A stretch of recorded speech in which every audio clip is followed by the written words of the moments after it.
wonder how many recordings of me are actually on our YouTube site. Uh,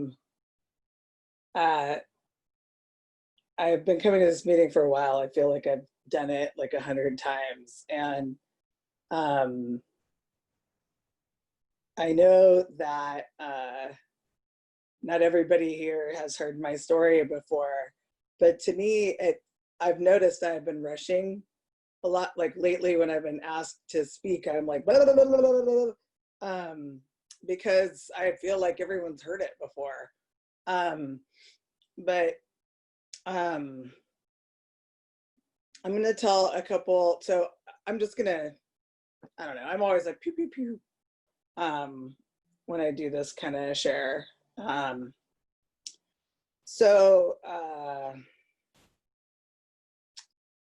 Might want to know why someone with gray hair is speaking at a young people's meeting.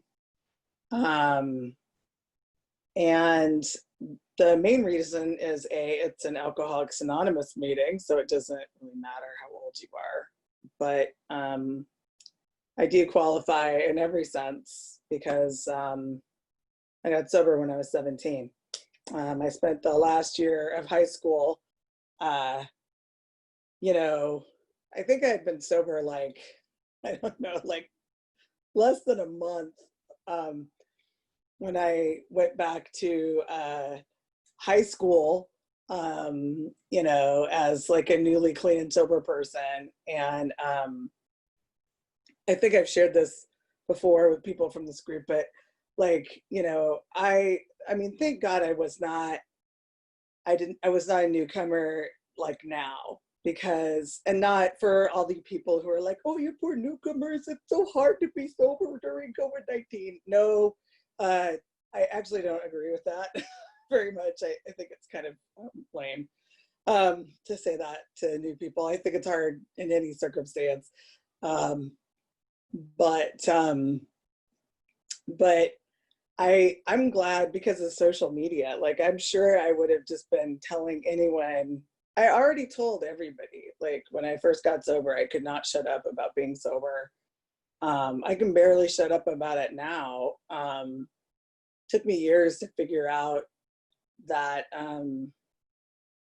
while I thought the story of someone, crashing their motorcycle and then taking off and then calling the police and telling the police that, their motorcycle was stolen so that maybe they wouldn't get busted for DUI. Well, I thought that was a hilarious story. My non-alcoholic relatives didn't seem extremely amused by it. I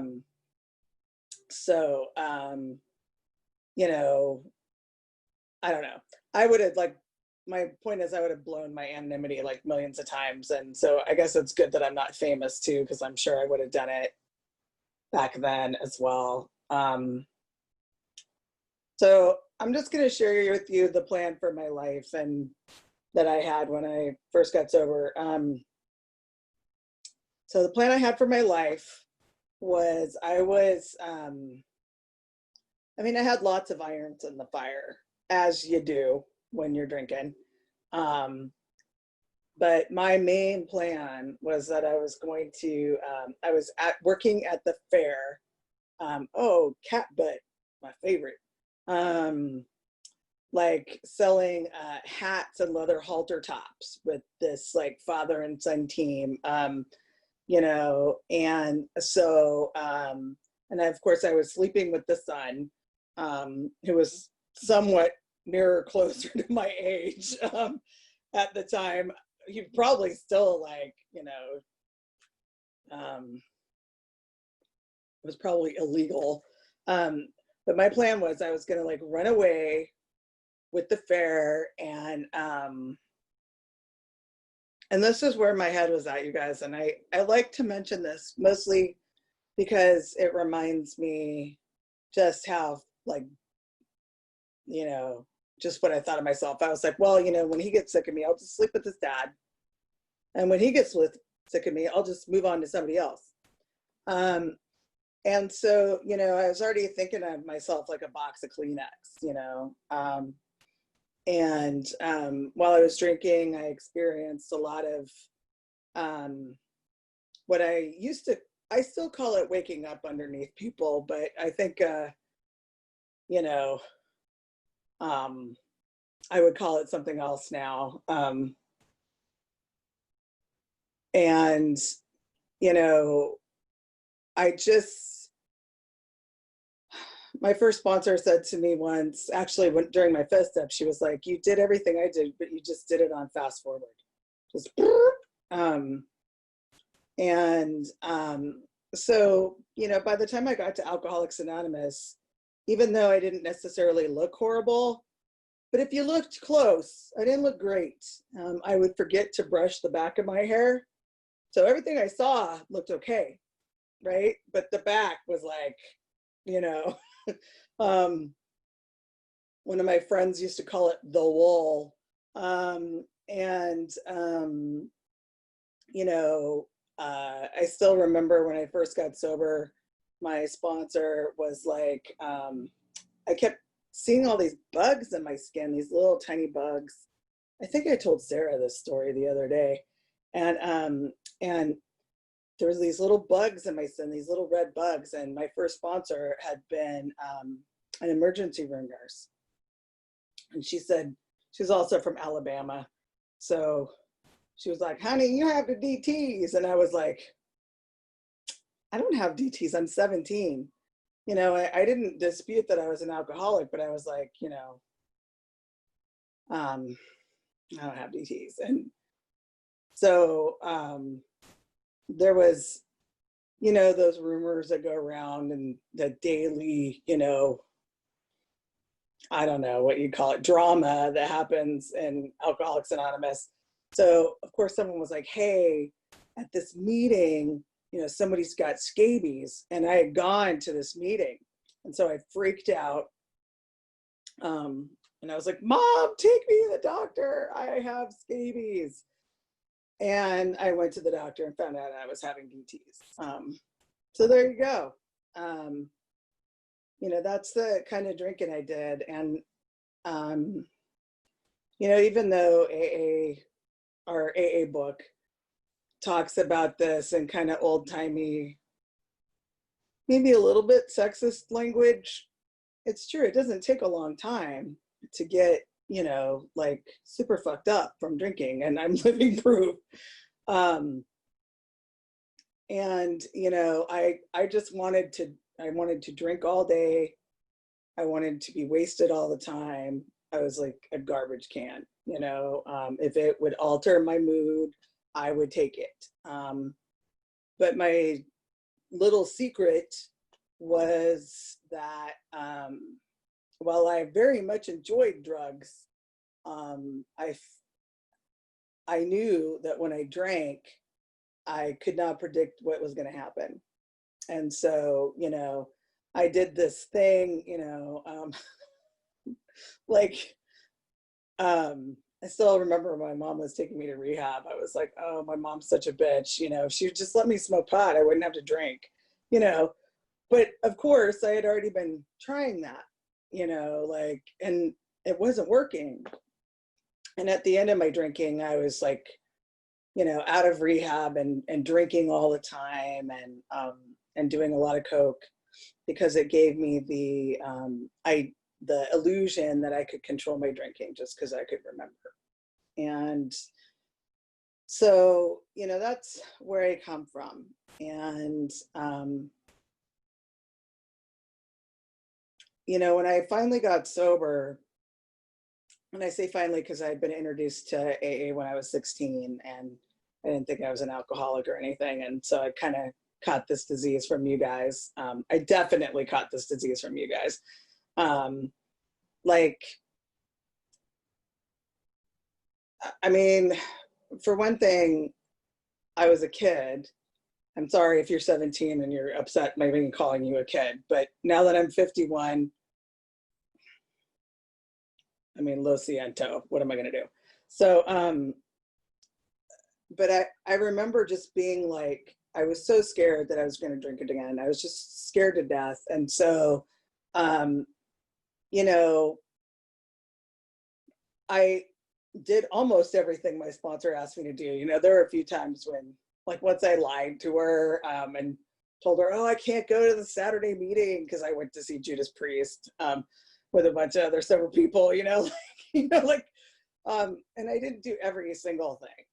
But on the whole, still, even today, I would call myself an exceptional sponsee. I don't know if my sponsor's here. She knows that I'm talking, so she might be here.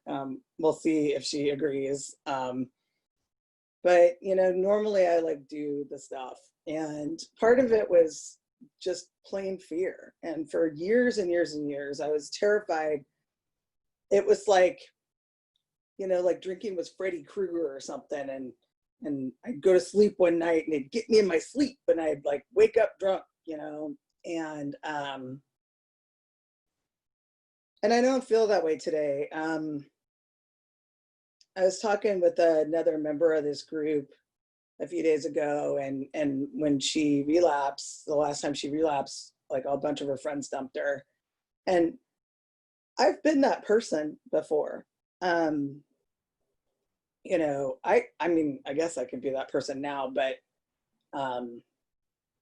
especially, you know, before I had like 10 years, I really looked at, if you drank again, you were like some kind of threat to my sobriety, you know.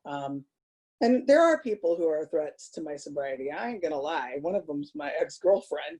Um, um, uh, she's gone now, though. I don't have to worry about her. But you know, like I would really look at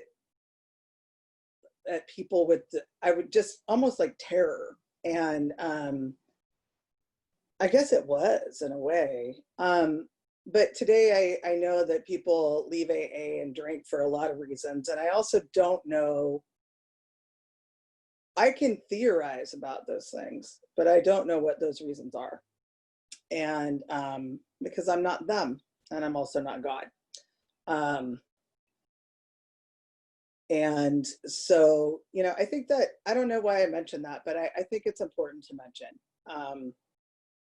And I mean, I'm judgmental now. Like everybody who's gone to this meeting on a regular basis, you guys know I'm judgmental, right? Like it's a fact. But I'm so much better than I used to be. Like, oh my God, you guys. When I had 4 years, especially, like there was no problem that you had that I couldn't help you out with. I knew everything about Alcoholics Anonymous. And if you didn't do it my way, you were just wrong. And I think about, like, thank God for the people who were sponsoring me then. Thank you for the reminder of the time, because I didn't set my alarm. Thank God that women who were sponsoring me then, like, I mean, it was sort of a team effort, but I was going back and forth between these two chicks. One of them would leave the country periodically, and you guys in the 90s, like the early 90s and the late 80s, it wasn't like it is now. You know, she was gone. Like I wasn't talking to her, you know. She was in Nicaragua. But fortunately, you know, both of these chicks were a lot more open-minded than I was. And I was exposed to a whole bunch of people who, they were just really open about lots of different things, and smart and adventurous and educated, and like just a whole bunch of stuff. And they weren't like, we were all like kind of judgy, but as a group, these people taught me how to stop focusing as much on every little thing that you were doing. And God, like, so thank God, right? And so that and my second, fourth step kind of put me on the path that I am today, which is, you know, trying to be like true to myself without looking at other people all the time and seeing what's wrong with you. And this is going to sound like some hippie crap to some of you. It sounds like that to me still, even though it's coming out of my mouth. But, you know, one of the things that I realized, it wasn't even that long or that short of a time ago, but it comes up a lot for me lately, is, you know, when I'm hard on other people, it starts right here. Starts right here. And so if I'm like talking to myself, like, you know, Jesus, suck it up, and all this other, you know, that inner critic voice, it's so easy to just then turn that on you guys. And that's rough. I realized it when I was being particularly hard on someone I sponsor, and no, it's not you, Carissa. I just thought I'd throw that in because I'm sure she would think it was her. Maybe she wouldn't. I shouldn't be I shouldn't be speaking for anyone but myself. And so to kind of talk about a little bit about what it's like today for me, what I'm like today. Hopefully I'm within my 3-minute blah, blah, blah. Real quick. So my husband's been laid off. My health sucks. Everybody knows, if you've been on this meeting for very long. There's a lot of stuff like those two things are just, I'm like praying and working with others, and I'm still scared, you know, and